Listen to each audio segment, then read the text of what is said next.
Hello বন্ধুরা, আসসালামু আলাইকুম। আমি শাপলা কিচেন অ্যান্ড ব্লগ থেকে তোমাদেরকে আরেকবার স্বাগত জানাই। আজকে আমি সুজি এবং আটা দিয়ে তেলের পিঠা করে দেখাবো। তো তার জন্য নিয়ে নিচ্ছি 1 কাপ আটা।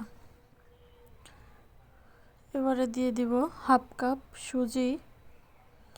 অনেক সময় দেখা যায় আমাদের ঘরে আলো চাউলের আটা থাকে না, সেক্ষেত্রে আমরা এভাবে কিন্তু তেলের পিঠাটা বানিয়ে নিতে পারি। এখন দিয়ে দিলাম হাফ চা চামচ লবণ আর দিয়ে দিচ্ছি খেজুরের গুড় হাফ কাপ। শুকনো উপকরণগুলোকে এভাবে মেখে নিতে হবে। আর গুড়টা আমার গুঁড়ো করে নিয়েছি। আর এর মধ্যে নারকেলও ছিল একটু। আমি গতদিনে ভাপা পিঠা বানিয়েছিলাম, তাই নারকেল আর গুড় দিয়ে এভাবে জাল করে নিয়েছিলাম, তো সেটাই বেঁচেছিল। আমি আজকে সেটাই হাফ কাপ এখানে দিয়ে দিলাম। আপনারা চাইলে চিনি বা যে কোনো গুড় ইউজ করতে পারেন, তাতে কোনো সমস্যা নেই। এখন এখানে অল্প অল্প কুসুম গরম পানি দিয়ে এটাকে মেখে নিতে হবে। পানিটা কিন্তু একেবারে দিতে যাবেন না, অল্প অল্প করে এটা একটা স্মুথ ব্যাটার তৈরি করে নিতে হবে।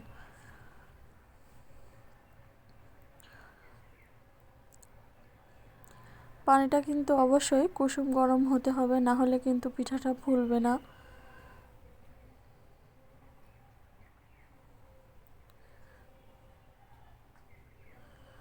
আর ব্যাটারটা অবশ্যই ভালো করে মাখতে হবে, যেন এর মধ্যে দানা দানা ভাব না থাকে। আমার যেহেতু নারকেল আর গুড় দিয়ে মিশ্রণ করা ছিল, সেহেতু এরকম দেখাচ্ছে, তাতে কোনো প্রবলেম নাই। আপনারা কিন্তু যে কোনো গুড় বা চিনি বা যে কোনো কিছু দিয়েই এটা বানিয়ে নিতে পারেন।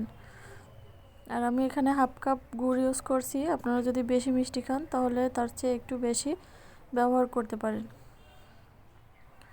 চেষ্টা করবেন এটাকে অনেকক্ষণ ধরে মাখাতে, আর যতক্ষণ এটা মাখাবেন ততই ভালো। এটাকে আমি 10 মিনিটের জন্য ঢেকে রেখে দিচ্ছি রেস্টে। ফিরে আসছি 10 মিনিট পর। দেখুন 10 মিনিট পর ব্যাটারটা কিন্তু অনেক ঘন হয়ে গেছে।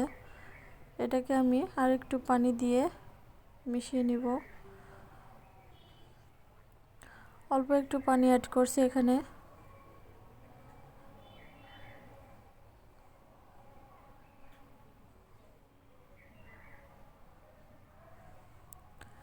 তো দেখুন এর কনসিস্টেন্সিটা কিন্তু এখন ঠিক আছে, আপনারা দেখলেই বুঝতে পারবেন।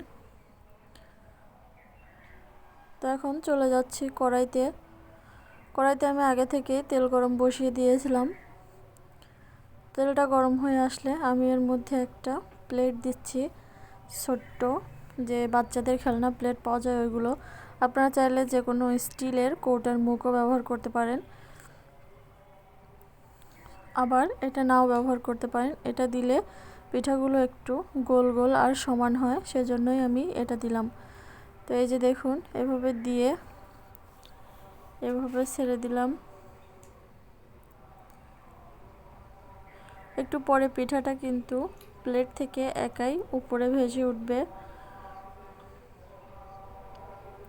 প্রথম পিঠাটার ক্ষেত্রে একটু অসুবিধা হতে পারে, এই যে আমার দেখুন উঠছে না। তো এখন আস্তে একটু নাড়া দিলেই উঠে যাবে, আলতো করে নাড়া দিলেই উঠে যাবে। তো দেখুন পিঠা কি সুন্দর ফুলে যাচ্ছে। এটাকে আমি এখন তুলে নিব। আমি আরও একটা দেখিয়ে দিব আপনাদেরকে। এটাকে তুলে নিচ্ছি।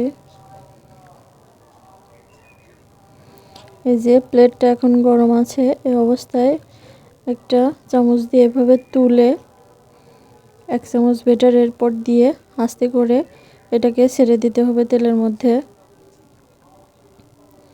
এখন চামচ দিয়ে এভাবে তেলটা কিন্তু একটু উপরে তুলে দিলে পিঠাটা খুব তাড়াতাড়ি ফোলে। এই যে দেখুন। তবে এই পিঠাটা কিন্তু ঠান্ডা হওয়ার সাথে সাথে একটু চুপসে যায়, তাতে ভয় পাওয়ার কোনো কারণ নেই, কিন্তু খেতে খুবই ভালো লাগে। আপনারা বাসায় ট্রাই করে দেখবেন এবং কেমন হলো আমাকে কমেন্ট করে জানাবেন। আর অবশ্যই একটা লাইক দিয়ে দিবেন। আর আমার চ্যানেলে নতুন হয়ে থাকলে সাবস্ক্রাইব করে পাশে থাকা বেল বাটনটি অন করে দিবেন, যাতে পরবর্তীতে এরকম ভিডিও আপনারা দেখতে পারেন। নোটিফিকেশন চলে যাবে আপনাদের কাছে। তো আজকের মতো এখানেই বিদায় নিচ্ছি।